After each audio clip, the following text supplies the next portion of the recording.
80 cursos ficaram sem qualquer aluno colocado na segunda fase de acesso ao ensino superior. Os dados, agora revelados pelo Ministério da Educação, demonstram que mais de metade das vagas na segunda fase de acesso ficaram por preencher.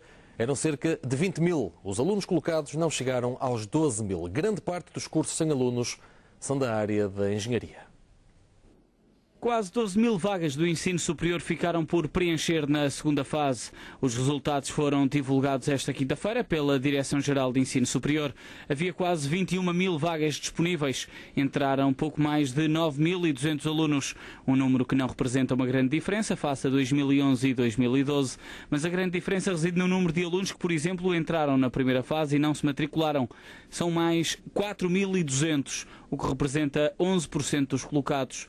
Concluída a colocação da segunda fase, ficamos a saber que os institutos politécnicos continuam a ter um déficit de estudantes. Em 15 institutos, 7 ficaram com menos de metade das vagas por preencher, considerando as matrículas da primeira fase e os colocados da segunda. Tomar e Bragança são os institutos politécnicos menos procurados, com respectivamente 26% e 31% de ocupação.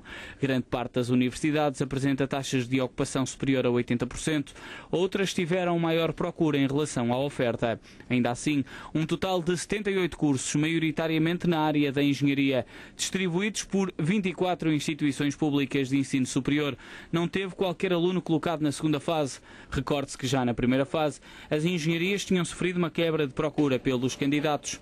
A média mais baixa de entrada fixou-se em 9,5 valores em 4 cursos.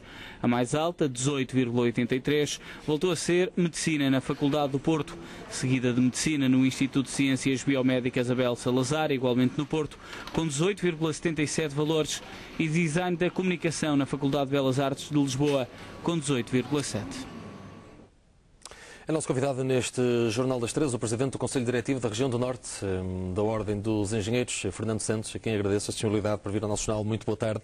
Boa tarde. Sabendo nós o grau de exigência dos cursos de engenharia em Portugal e, sobretudo, a qualidade da engenharia e dos engenheiros em Portugal, como é que a Ordem interpreta esta realidade no que toca a futuros alunos? Porque a engenharia, de facto, em Portugal é do melhor que nós temos, tal como é, por exemplo, a medicina, mas parece que as novas gerações não estão a se sentir atraídas ou não conseguem chegar.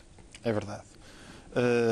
Antes de mais nada, a Ordem dos Engenheiros vê como um grande problema esta questão, naturalmente, porque nós atravessamos ciclos, estamos num momento particularmente complexo para aquilo que são as áreas de trabalho ditas das engenharias tradicionais do ponto de vista da empregabilidade, não só ao nível dos jovens engenheiros, como até ao nível dos engenheiros ditos já com alguma experiência, eventualmente até em alguns casos já de meia idade e até mais velhos.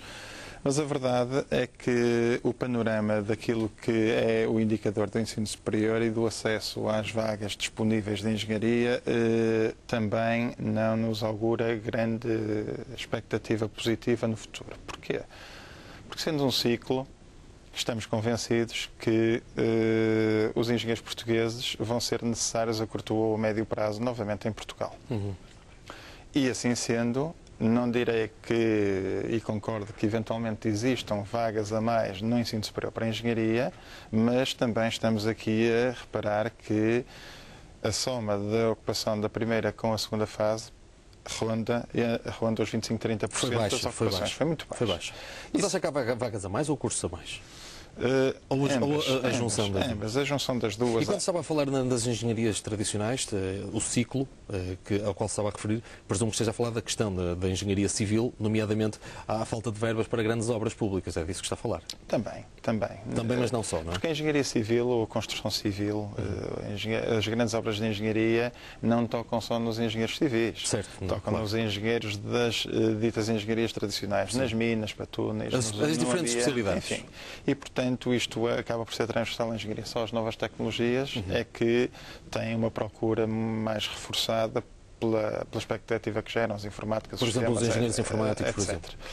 Agora, também não é menos verdade que, apesar de eventualmente admitirmos que possam existir vagas a mais no ensino superior para a engenharia e, eventualmente, em alguns cursos, também não é menos verdade que foram ocupadas muito poucas. E também não me acredito, enquanto Presidente da Região Norte da Ordem dos Engenheiros, que haja tão pouca necessidade de engenheiros no país. E, portanto, temos aqui dois problemas.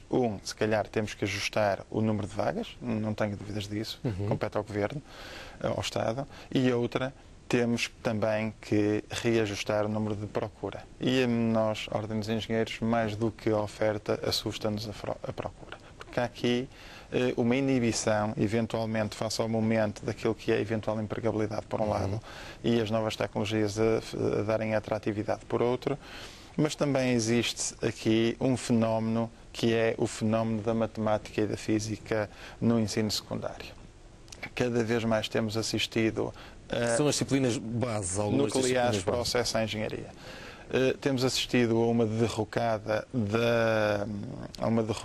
do sucesso escolar nestas disciplinas no secundário. Em especial na matemática, como sabemos, não é? Mas também na física. E este ano, curiosamente e comparativamente à matemática, a física foi um problema superior ao da matemática no acesso ao ensino superior. Porque nós não sabemos, e é um estudo que a Ordem dos Engenheiros quer fazer, não sabemos qual é o comparativo entre aqueles que aprovaram no seu estudo curricular no secundário, 11º, 12º, a física e a matemática, aprovaram, fizeram as provas da frição, tiveram eventualmente negativa nas provas da frição dessas disciplinas e, portanto, ficaram inibidos de se candidatar ao ensino superior, porque a nota mínima disponível para a prova da frição é impositivamente 10, o que é bom. O que eu tenho dúvidas, e é o estudo que queremos fazer, é se essa prova da frição é comparável àquilo que foi apreendido pelos alunos ao longo do tempo e provavelmente tem uma carga de exigência superior a essa frequência, por um lado, e se isso for verdade é grave, e por outro lado, se esse acesso ao ensino superior do ponto de vista da disponibilidade, da abertura e da acessibilidade das matérias, comparativamente a outros países, também tem essa diferença de dificuldade. Portanto, há aí uma questão que me parece nuclear, que é o ensino secundário, a forma como, nomeadamente, algumas disciplinas estão a ser ensinadas aos alunos, que é o caso da matemática e da física. Nesse caso, e já que falou no estudo que a Ordem está a ponderar fazer, será concertado com o Ministério da Educação? Haverá diálogo com o Ministério da Educação para tentar, de certa forma, resolver ou perceber as causas deste problema? Eu aí remetia isso para depois um desenvolvimento interno ao nível nacional da Ordem dos Engenheiros, porque, obviamente, há decisões que têm que ser ao mais alto nível dentro da Ordem. Provavelmente sim. Agora, há uma questão que eu não tenho dúvidas, é que se vier a verificar que existem diferenças substanciais nestes dois exemplos que eu dei, não tenho dúvidas nenhumas que se verifica que Portugal, do ponto de vista geral, Portugal em si, está a prejudicar-se a si próprio. E precisamente pegando nessa sua última frase, uma questão muito rápida, abordando uma temática que já uma vez o trouxe aqui aos nossos noticiários, que tem a ver com o facto de a procura internacional por engenheiros portugueses estar a ser tão grande para países como, por exemplo, o Brasil ou Angola.